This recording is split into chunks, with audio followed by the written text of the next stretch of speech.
நாம கோவிலுக்குள்ள போன உடனே முதல்ல என்ன பண்ணுவோம்? டங் டங்னு அங்க தொங்குற மணிய அடிப்போம்.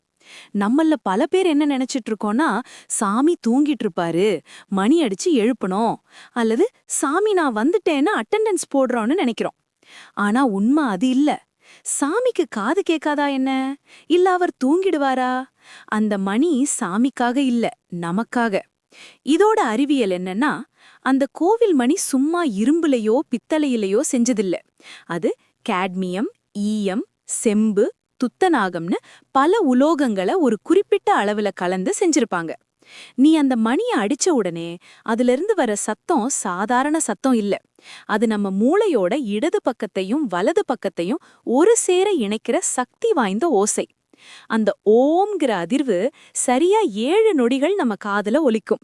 அந்த 7 நொடிகள்ல உன் மனசுல இருக்கிற 1000 கவலைகள், குழப்பங்கள் எல்லாம் அழிஞ்சு உன் மூளை ஷார்ப் ஃபோக்கஸ் மோடுக்கு வந்துரும். மனசு அமைதியானாதானே சாமிய நல்லா கும்பிட முடியும்.